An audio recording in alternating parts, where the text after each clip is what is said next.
the shadowed corners of Edinburgh's Greyfriars Kirkyard, a chilling presence lingers, a restless, malevolent spirit known as the Mackenzie poltergeist.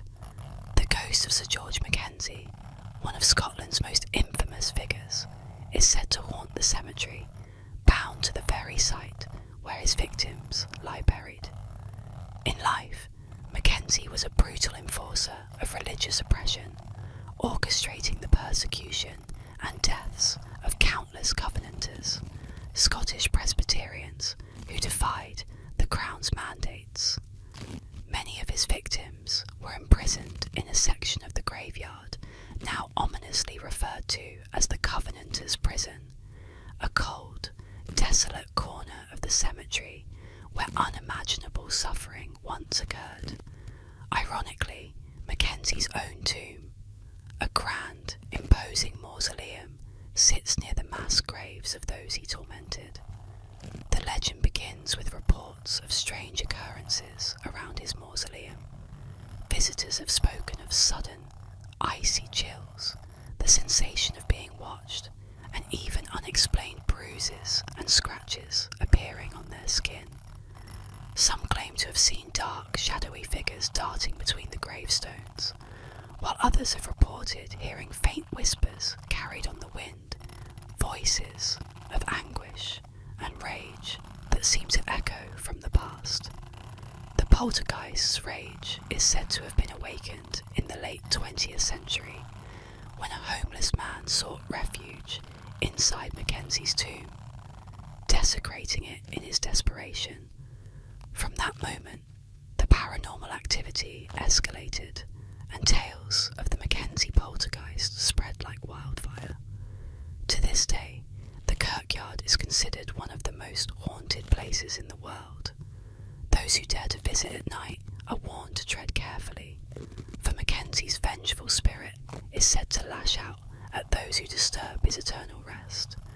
His presence looms over Greyfriars, a chilling reminder that the sins of the past can never truly be buried.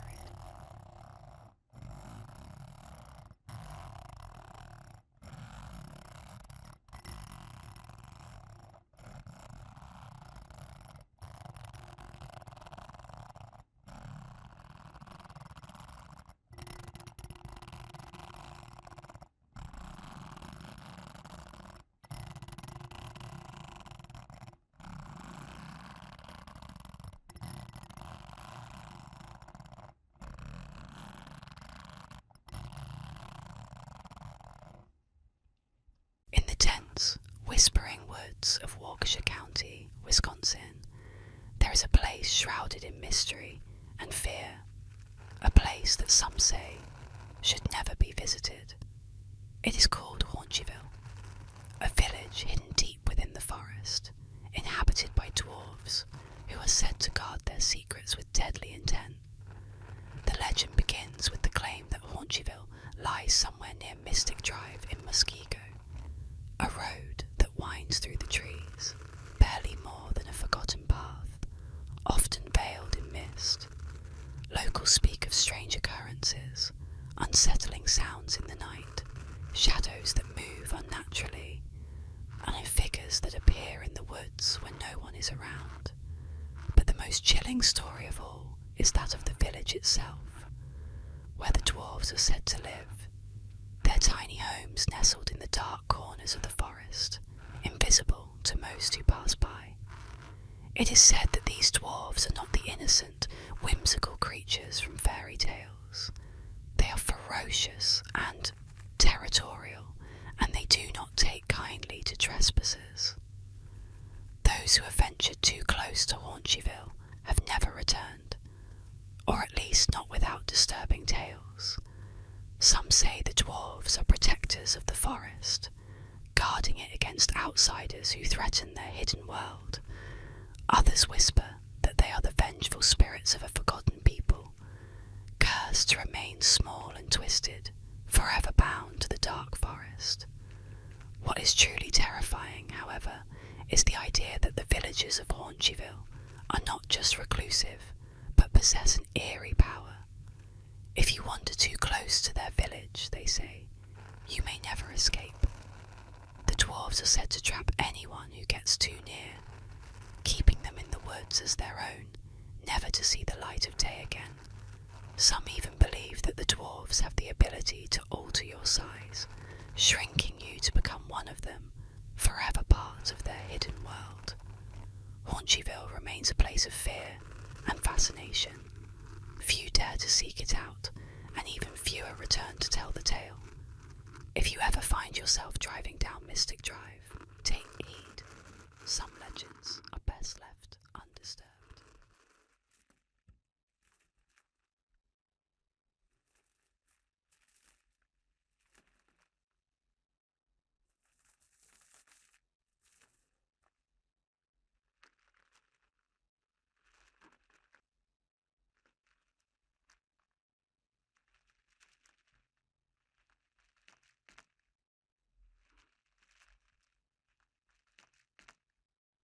Clinton Road, a desolate stretch of asphalt in the heart of New Jersey, is infamous for its eerie atmosphere and the legends that cling to it like a cold mist.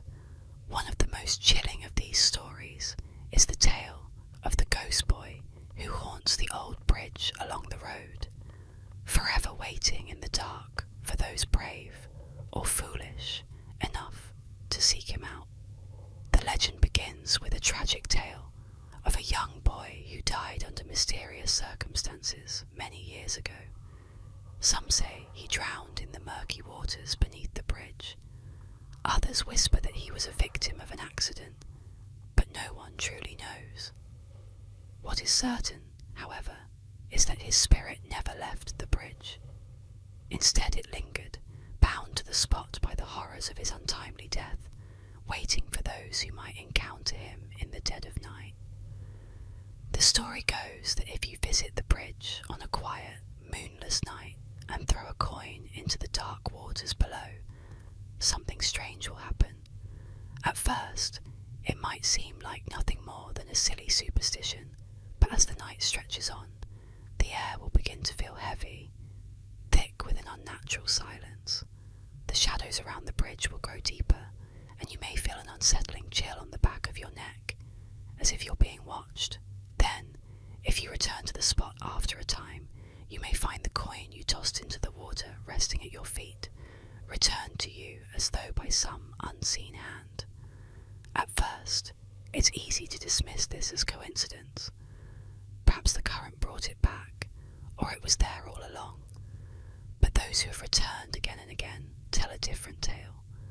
The coin isn't just lying in the same spot, it's placed right in front of you, as if someone or something wants you to find it. But the most chilling part of the story is the boy, some say. In the moments before the coin is returned, they've seen him, standing just out of reach, a small, pale figure. His face is obscured in the darkness, but his eyes are unmistakable. Empty, hollow, staring at you with an otherworldly intensity. He does not speak. He simply watches, waiting. And when you turn away, even for a second, the coin is there. Returned as if by magic, the boy's intentions remain unclear. Is he trying to communicate? Or is this some twisted game he plays with those who dare approach? No one knows, but one thing is certain. There is something deeply unsettling about the presence that haunts that bridge. Many claim that after encountering the ghost boy, they feel an overwhelming sense of unease, a feeling that they are never truly alone, no matter where they go. And so the legend of the ghost boy persists, drawing thrill seekers and curious souls to Clinton Road, where the line between life and death seems thinner than anywhere else. But for those who dare venture near the bridge, remember this: once you make contact with the boy, once you feel his eyes upon you, it may be too late to ever leave that haunted place behind, because some spirits never let go.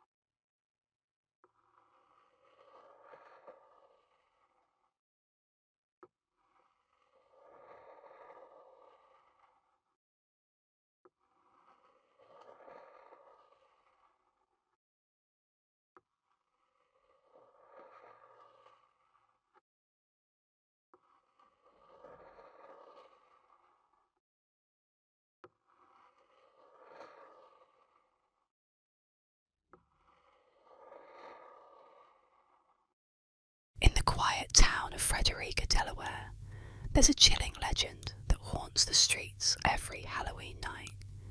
It is the story of the hanging man, a figure that appears under the dim glow of the full moon, swinging silently from the branches of a tree along a desolate stretch of road. Years ago, a 42-year-old woman, driven by despair, took her own life in the dead of night, hanging herself from a tree by the roadside. Her body was found the next morning, cold and lifeless, her face twisted in a final, agonizing expression. But that should have been the end of the story. It wasn't. The first Halloween after her death, strange things began to happen. Drivers travelling along that stretch of road reported seeing a figure hanging from the tree, a silhouette swinging gently in the breeze, though no one had ever tied a rope there. But when they stopped to investigate, no body could be found. As the years went on, the sightings grew more frequent. Locals would whisper of a shadowy figure, always at midnight, hanging from the same tree, her body swaying as though caught in an invisible wind. But that's not the worst part. There are those who claim that if you stop your car near the tree on Halloween night and stare long enough, you can see the woman's face, twisted, pale, and filled with sorrow. Some say she will call out to you, pleading for help, her voice barely a whisper in the wind. And some believe that if you listen too long, if you dare to look too deep, you'll hear her whisper your name, just before the tree's shadow reaches out to claim you.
In 1972, artist Bill Stoneham created a painting that would become infamous for its unsettling aura and terrifying legend.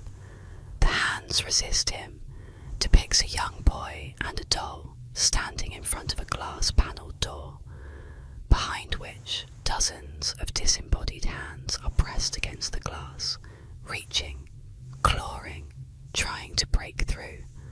But it is not just the eerie image that haunts those who see it. It is the belief that the painting's characters are not as still as they seem. The legend surrounding the painting is chilling. Some claim that at night, when the lights go out and the house falls silent, the boy and the doll begin to move. The boy, with his vacant stare, steps forward from the painting, while the hands on the glass seem to writhe, as if alive. The doll, always watching, has been said to wander the room, creeping silently across the floor. Those unlucky enough to own the painting report strange occurrences. Items going missing, cold drafts, and the feeling of being watched when no one is there. But the true terror lies in the whispers that the boy and the doll sometimes leave the painting entirely. They step out of the canvas and into the world, taking on a life of their own, only to return before morning's light. No one knows where they go or what they do when they leave, but the horror is clear. The painting is not a simple image. It is a doorway, and the figures within it are not bound by the limits of the frame.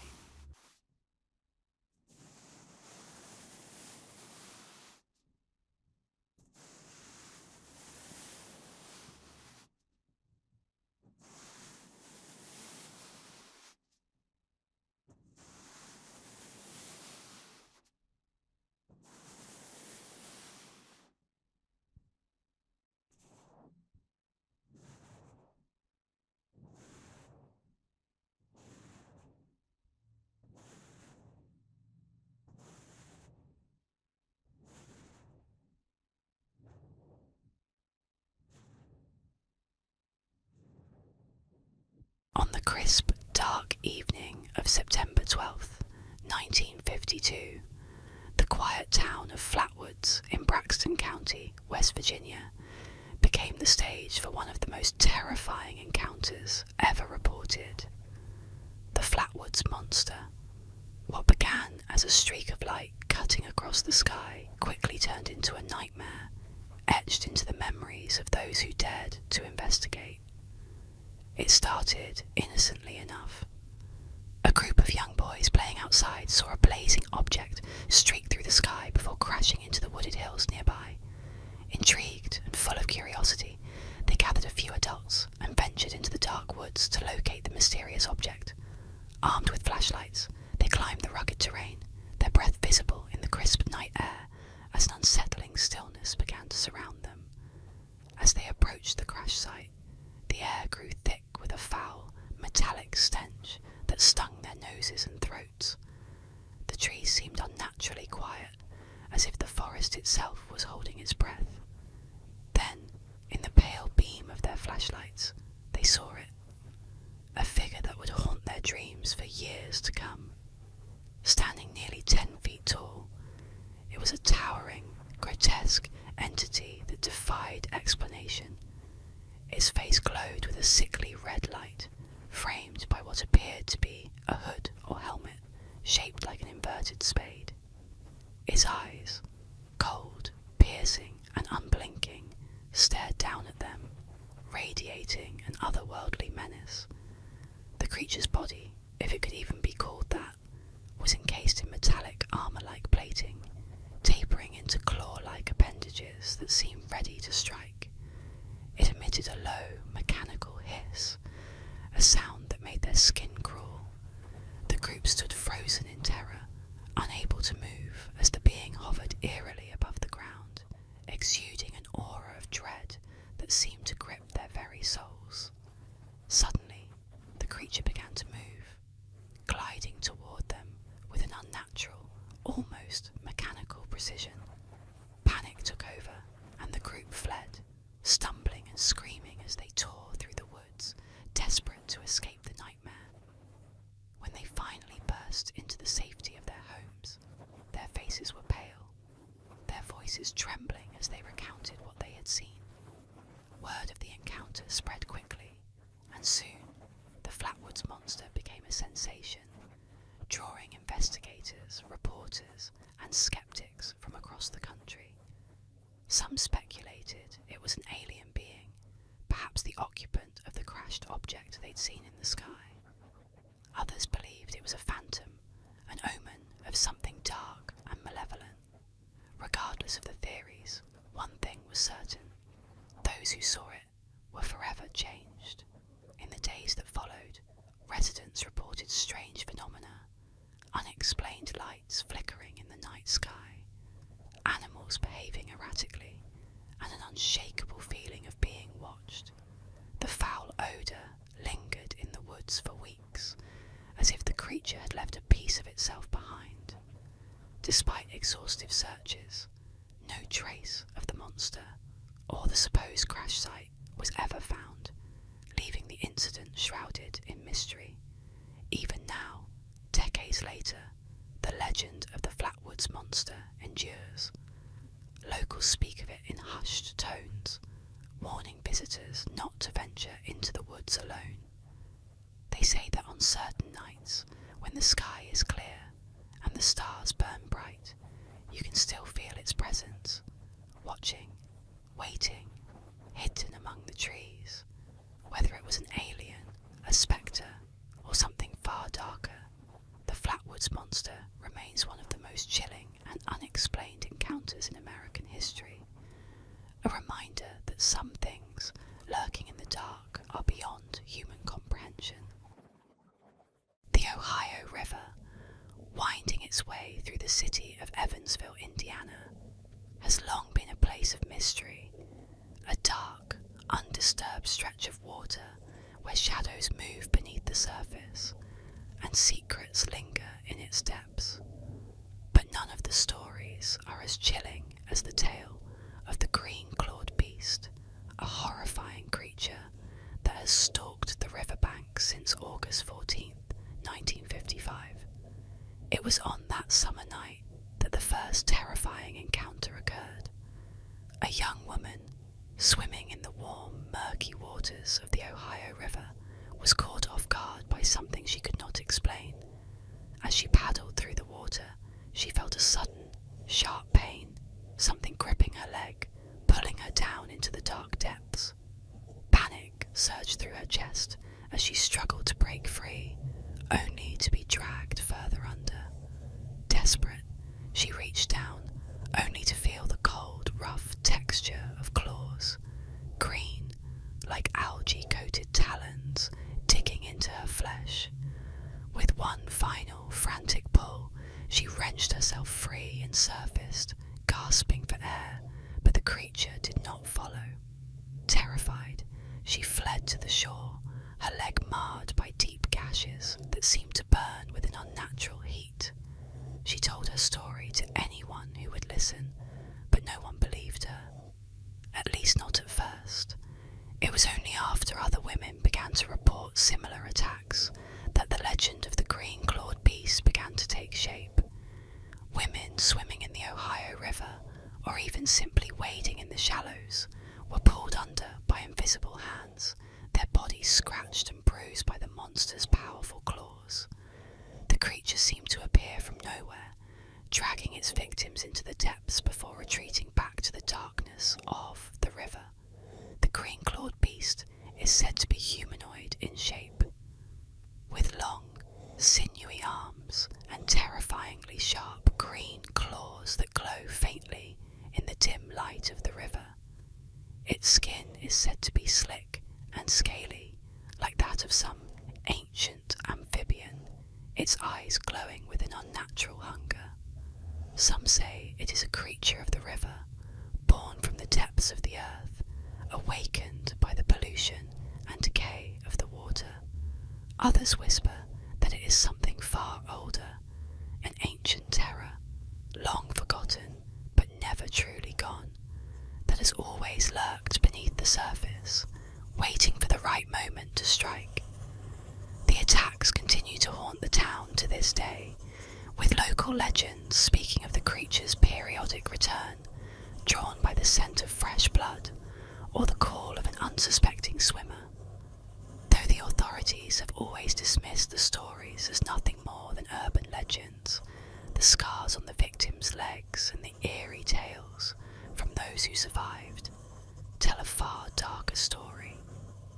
And so, the green-clawed beast of the Ohio River lingers in the hearts of the people of Evansville, a nightmare that is never too far from the surface, waiting for the next unwitting soul to dip their toes too deep into its domain.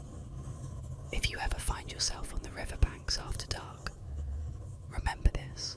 You might feel the water shift beneath you, a chill creeping up your spine, and then, just as the darkness swallows the last of the light, you'll hear the unmistakable scrape of claws against flesh. In old cemeteries across the United States, there are weathered stone seats hidden among the graves, worn by time and cloaked in shadow. Known ominously as the Devil's Chair, these benches are more than mere sculptures. They are said to be gateways to the supernatural, places where darkness lingers and whispers are heard. Legends warn that those who sit on the Devil's Chair may not leave the same as they arrived, or worse, may never leave at all.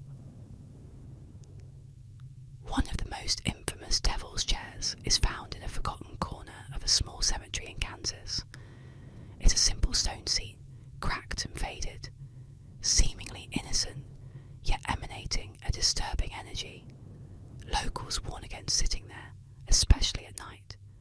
They say that if you're brave, or foolish, enough to sit on it alone at midnight, the devil himself might appear, a silent figure lurking just beyond the veil of shadows. Some claim he'll offer a dark bargain, while others say he merely watches. His presence a weight upon your chest, stealing your breath.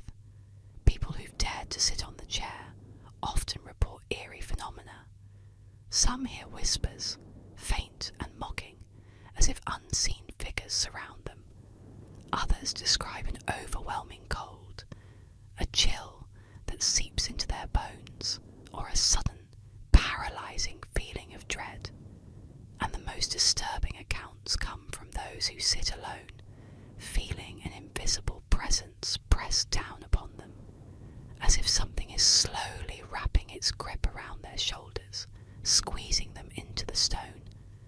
More sinister still are the tales of those who sit in the chair only to find themselves haunted afterward. They hear footsteps behind them in empty rooms, see shadowy figures lurking just out of sight, and suffer from night terrors, each dream filled with visions of twisted faces and mocking laughter. Legends say that the chair holds the souls of those who've lingered too long, bound to the stone by their encounter with the dark. Perhaps it is merely a relic of 19th century superstition, or perhaps, as the locals claim, it is a portal where the devil waits patiently, luring the curious and the desperate into his grasp. But one thing remains certain: those who leave the devil's chair rarely forget its chilling embrace.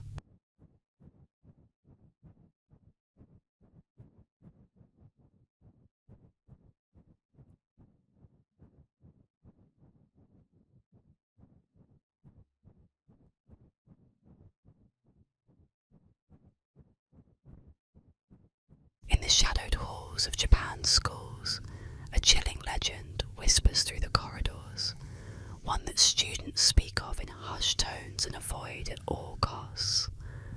It is the tale of Hanako-san, the ghost of a young girl who haunts the bathrooms, her presence bound to the third stall on the third floor, and if you dare to summon her, you might never leave the bathroom alive. Hanako-san, a vengeful spirit, or perhaps a restless yokai, is said to have met a tragic death long ago. Some say she drowned in the school's toilet. Others whisper that she was the victim of a gruesome murder, her young life stolen away in the most violent of ways. But whatever the truth, she now haunts the restroom, waiting for those foolish enough to disturb her peace. To summon Hanako-san, you must enter a girl's bathroom, most commonly the one on the third floor of the school, and stand before the third stall. There, in the cold silence, you must knock 3 times on the door. With each knock, the air thickens, growing heavier, colder, as though something or someone is listening. After the final knock, you must ask, "Is Hanako-san there?" If she responds, her voice soft and haunting, a chill will crawl up your spine, and the door will slowly creak open. But beware, what you might see is not a friendly face. Hanako-san is often described as a small girl with short black hair, wearing an old-fashioned school uniform, her face obscured by shadow. Her eyes, if you catch a glimpse of them, are dark voids that seem to draw you in, pulling you closer to an inevitable doom. Some say she will drag you into the toilet, others that she will simply vanish, leaving only a sense of dread and the stench of death in the air. But no matter what you see, one thing is certain: those who seek her out rarely return unchanged.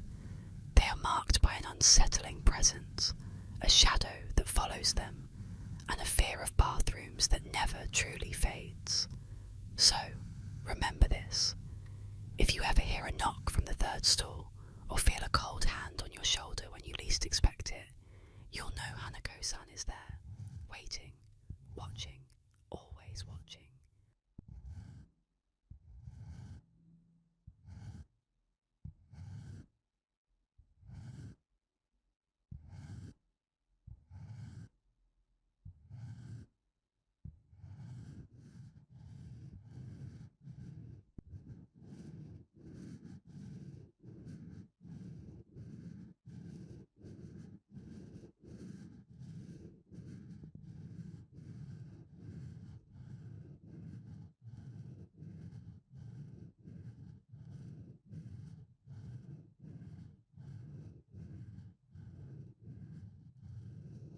the still, silent nights of Fresno, California, an unsettling legend stalks the imagination of locals, the Fresno night crawlers. First captured on CCTV footage, these strange, otherworldly creatures have haunted the town's darkened streets, their appearance as bizarre as it is terrifying. Described as white, elongated beings with impossibly long legs and tiny, featureless torsos, they move with an eerie, almost hypnotic gait, as if gliding rather than walking. To many, they resemble nothing more than disembodied, ghostly pairs of trousers, yet their unsettling presence is anything but laughable. The first sighting came from a homeowner who, curious about strange noises outside, reviewed their security footage. What they saw left them speechless. Two pale figures emerging from the shadows, their legs stretched unnaturally tall, each step slow and deliberate, almost as if they were floating. The smaller of the two trailed behind, its movement unnervingly synchronized with the larger one. As they vanished into the night, the homeowner was left with a chilling realization. Whatever these beings were, they were not human. The footage quickly spread, drawing the attention of cryptid enthusiasts and skeptics alike. Some claimed the night crawlers were extraterrestrial visitors, their strange forms adapted to a planet with gravity unlike Earth's. Others whispered that they were spirits, ancient guardians tied to the land, warning of some impending doom. Still, others feared they were harbingers of something far darker, beings from another dimension, crossing into our world for reasons unknown. The sightings didn't stop. Reports emerged of people spotting the night crawlers in nearby woods, gliding silently among the trees, their spindly forms illuminated by the pale light of the moon. Hikers described the forest growing unnaturally quiet, the air thick with unease, as if the creatures were aware of their presence and watching from just out of sight. Some who encountered them spoke of an overwhelming dread, a primal fear that gripped their hearts and left them paralyzed. Locals now warn against wandering too far into the dark Fresno woods, especially at night. Those who've ventured too close to where the night crawlers have been seen report strange phenomena, unexplainable static on devices, sudden cold spots, and faint whispering sounds that seem to follow them home. To this day, no one knows what the Fresno night crawlers are or what they want. Skeptics dismiss them as clever hoaxes or optical illusions, but those who've seen the footage or encountered them firsthand tell a different story.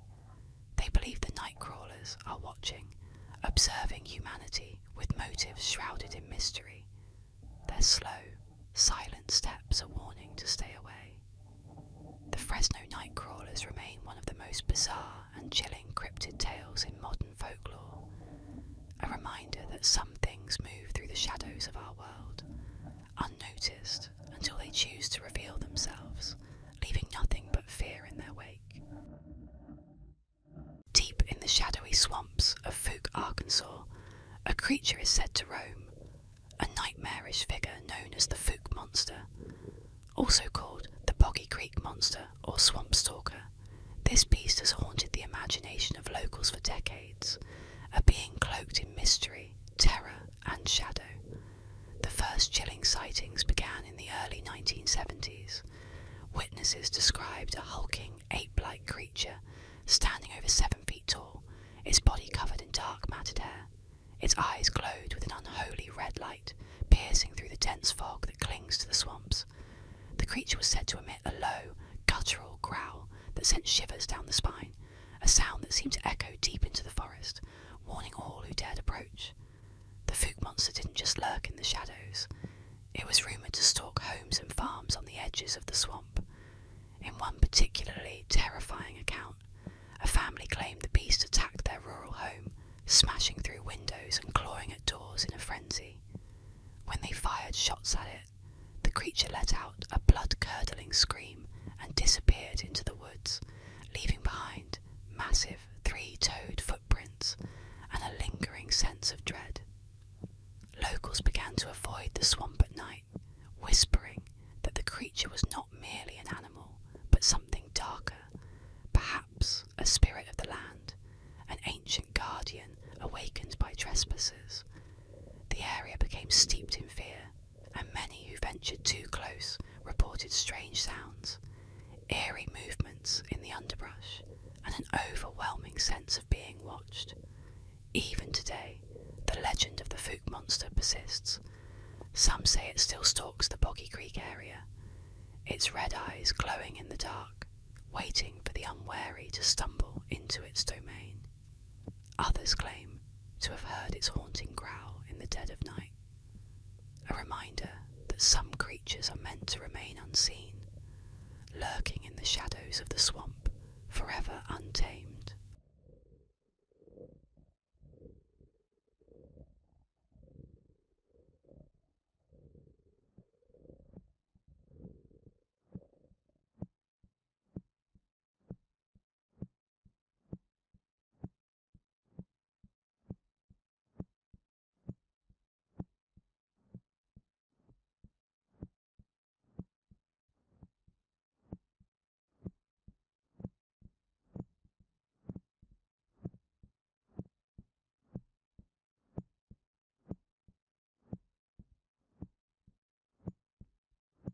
Deep in the shadowed woods of Beltsville, Maryland, there is a presence that stalks the trees, a creature born from nightmare and whispered in fear. Known only as the Goatman, this monstrous entity is said to roam the dark corners of the forest, a grotesque blend of man and goat, with a body that twists the very essence of nature into something unnatural and terrifying. The Goatman is no mere animal. Its towering frame is covered in matted, twisted fur, and its legs are bent at strange angles, ending in hooves that scrape across the forest floor like nails on a chalkboard. Its face is the true horror, half human, half goat, its eyes glowing with an eerie, unnatural light, and its mouth full of sharp, blood-stained teeth that gleam in the moonlight. The creature is said to stand upright like a man, but its movements are unsettling, jerking and twitching as though it's not quite alive. The legend of the Goatman has existed for generations, though its origins are as elusive as the creature itself. Some say it was created in a dark ritual, a twisted experiment gone horribly wrong, while others claim it is the spirit of an ancient, vengeful being. Whatever its origin, the Goatman is not a creature to be trifled with. Its most chilling attribute is its penchant for killing. The Goatman is often blamed for the mysterious deaths of livestock, particularly dogs. The bodies of the animals are found mutilated, their throats torn open or their bones snapped in grotesque ways, as though something with immense strength and malice is at work. But the creature is also said to hunt humans, especially those foolish enough to venture too deep into the woods after dark. There are stories of hikers and campers who vanished without a trace, their only clue being a series of strange cloven hoof prints that lead into the heart of the forest and disappear. As the legend goes, if you venture into the woods on a quiet, moonless night, you might hear something strange. The sound of heavy breathing, the snap of twigs, and the unmistakable clack of hooves on the ground. Some say the Goatman will watch from the shadows, its eyes burning through the darkness, waiting for its next victim. Others claim they've heard its voice, a deep guttural growl that sounds almost human, but laced with a primal rage. The woods of Beltsville are not a place for the faint-hearted. For those who do venture in, remember this: the Goatman is never far, and if you hear that heavy breathing behind you, it may be the last thing you hear.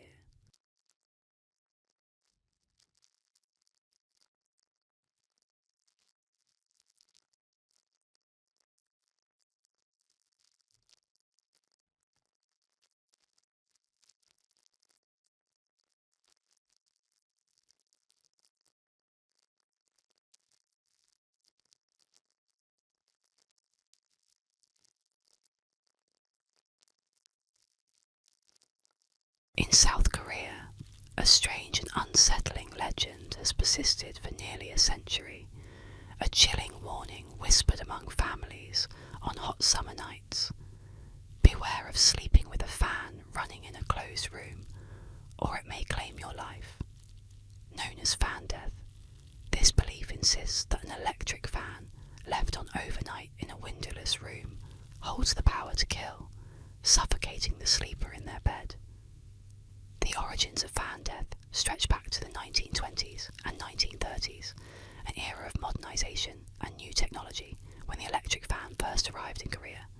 Stories began to spread of people found dead in their rooms, the only constant a fan whirring beside them. The legend took on a life of its own, with families firmly convinced that a fan could drain the oxygen from a room, causing asphyxiation or lower body temperature to fatal levels. It became a superstition rooted in fear, and warnings echoed from generation to generation. Never sleep with the fan on, and always leave a window open. To this day, the fear remains ingrained in Korean households. In July 2011, the Korea Herald reported that a 59-year-old man had died mysteriously, with a fan aimed directly at him in his sealed room. It was as if the fan, silent and unseen, had become an executioner, waiting patiently for its victim. Some believe the fan spins like a sinister reaper in the dark, sapping the life from those who sleep too deeply under its cold breeze.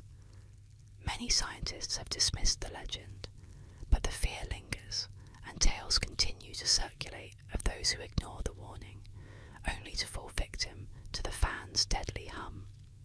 The myth of fan death endures, a strange yet terrifying belief that leaves many cautious even today. Perhaps it's not merely a tale of superstition, but a reminder that some forces, once unleashed, carry a chilling weight that no science or reason can dispel.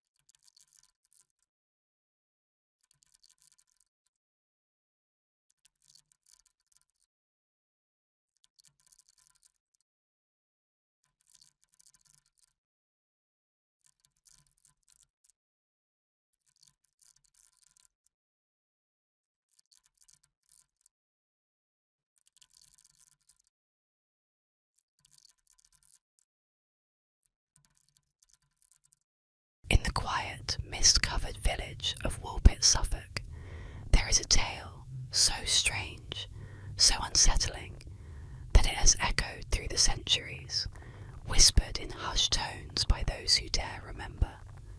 The story is that of the Green Children, 2 children with skin the colour of freshly sprouted leaves, who appeared mysteriously in the village during the 12th century, their origins shrouded in darkness.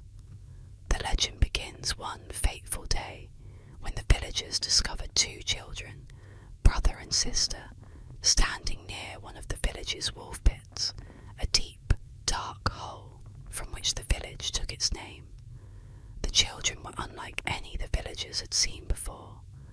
Their skin was a sickly green, their eyes wide with fear, and their clothes were strange, made of a fabric that none could recognize. They spoke in a language no one understood, their words a guttural foreign sound that only deepened the mystery. The villagers, both curious and fearful, took the children in, feeding them the only food they knew, bread and beans, but the children refused, their faces contorting with disgust at the food.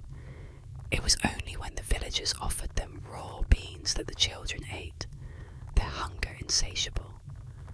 Days turned to weeks, and slowly the children's skin began to lose its unnatural hue, fading from green to a more earthly tone.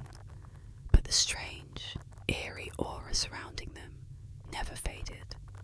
The boy, frail and weak, soon fell ill and died. But the girl survived and began to speak. Though her words were fractured, her memories fragmented, she revealed a story so unbelievable that it has haunted Woolpit ever since.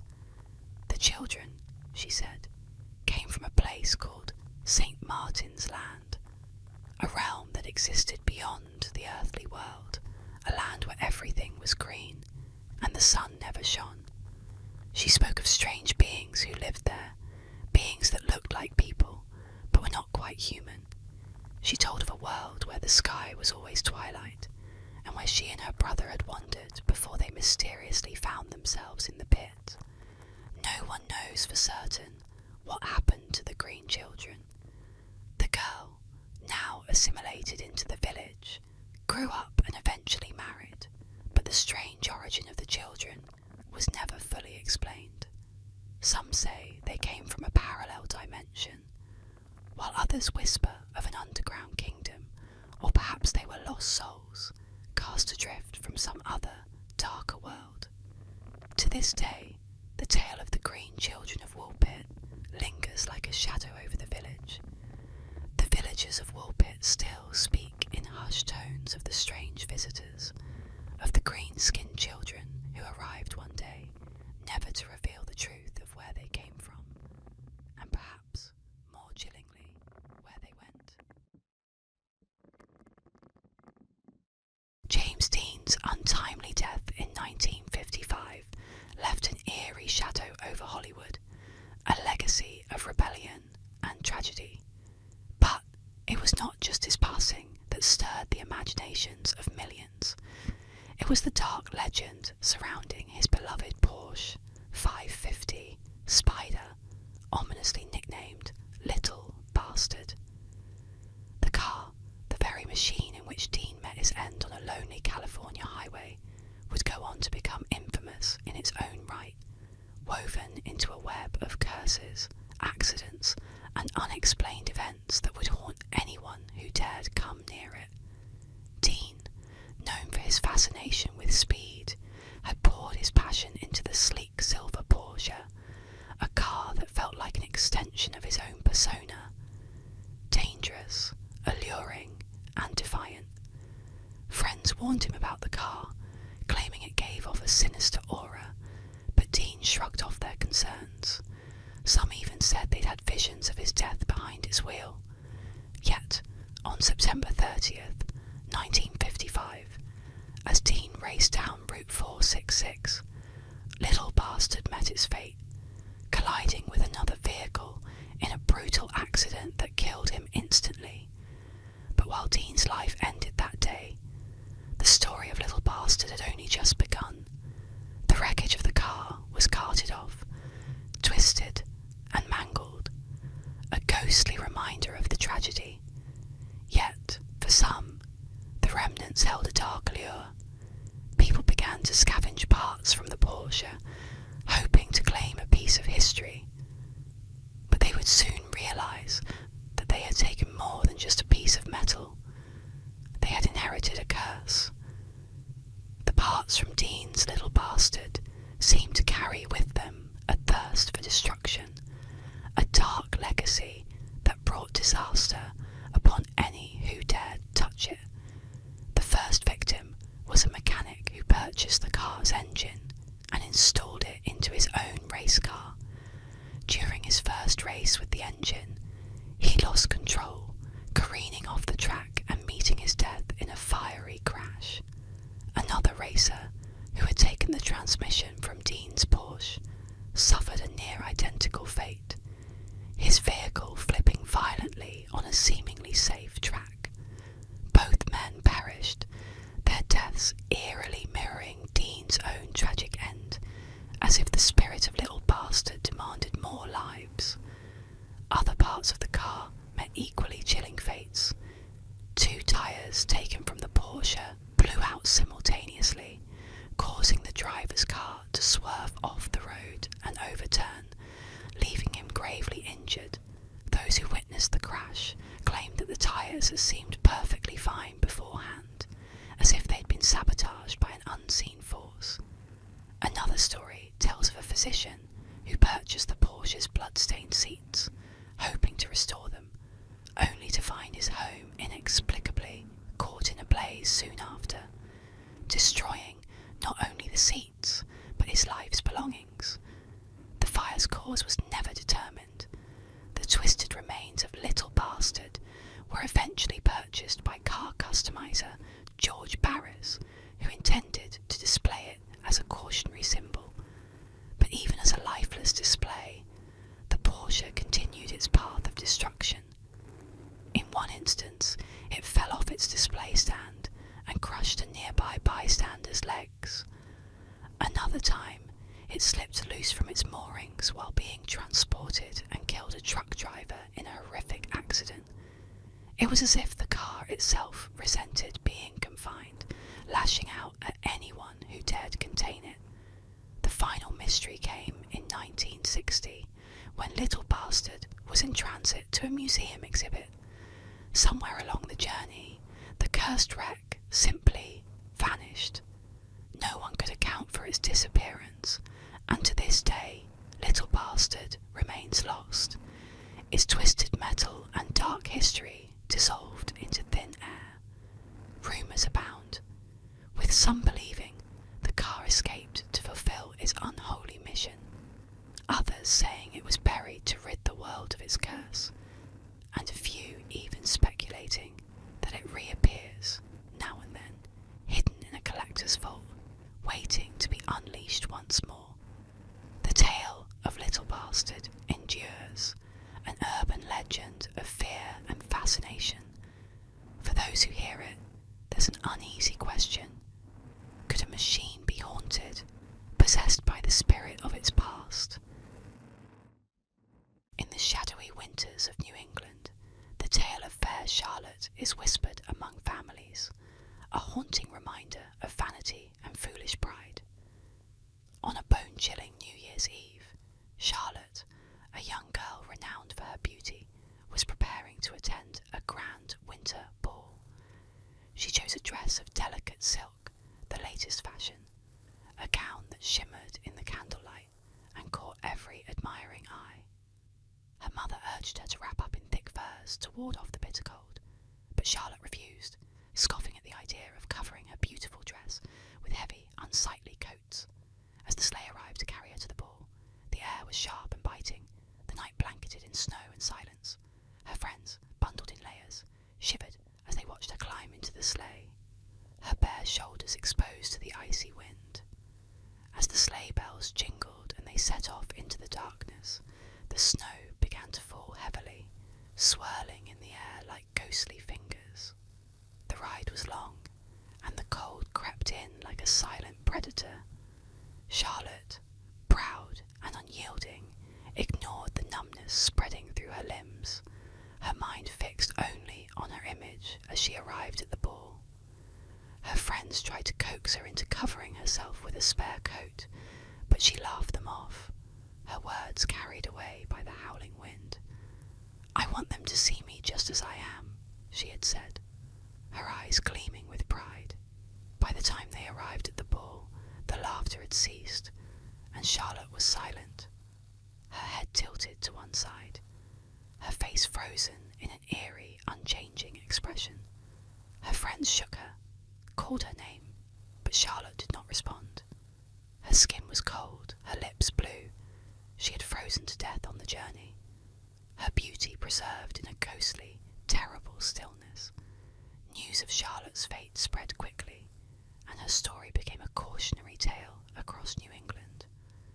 Mothers warned their daughters of fair Charlotte, the girl who had been so consumed by vanity that she sacrificed her life for appearance's sake. Some even claimed that her spirit could be seen on dark, snowy nights, riding in an empty sleigh, her face pale and expressionless, eyes staring blankly into the night, as if forever searching for a warmth that would never return. Today, her story lingers, a chilling reminder to those who hear it. They say if you listen closely on a winter's night, you can hear the faint jingle of sleigh bells and the haunting whisper of a girl's girl's laugh carried on the wind, growing softer until it vanishes into the cold. The tale of fair Charlotte endures as a ghostly warning, a beautiful face, frozen forever in the cruel grasp of vanity and the merciless winter's chill.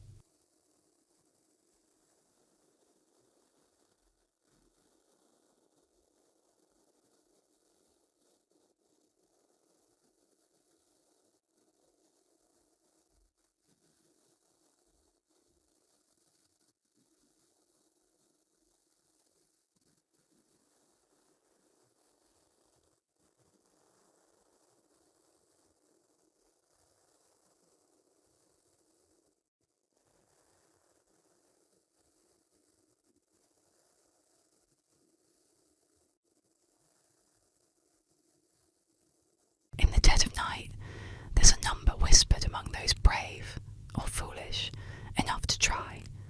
999-9999. According to the legend, if you dial this number after midnight, an eerie voice on the other end will answer, ready to grant your deepest, darkest wish. But there's a catch. Whatever you ask for will come true, but your life will be the price. The legend has it that the voice on the other end is patient, almost amused, as if it's heard countless desperate pleas before. You might hear soft breathing or the faint sound of something shifting, waiting for you to speak your desire. Ask for fame, fortune, or revenge, and it's granted, swift and precise. But the moment your wish is fulfilled, your fate is sealed. Witnesses claim that people who dared to make the call found themselves in strange, terrifying accidents shortly after, as if some unseen force had come to collect their due. Stories tell of a girl who dialed the number to become the most popular student in school. She achieved her wish, but within days she was found dead under mysterious circumstances. Her phone lying beside her, with 9999999 still on the screen. Another tale recounts a young man who asked for unimaginable wealth, only to be discovered lifeless in his luxury apartment just days later, the phone's last call pointing to that same cursed number. In 2002, the legend inspired a horror film, 9999999, where the cursed number brings terror to those who dare to test its power. Even today, some thrill seekers and skeptics dial 9999999 after midnight, hoping to prove the legend false. But as the silence stretches on and the dial tone fades, some swear they hear a faint voice asking softly, "What is your wish?"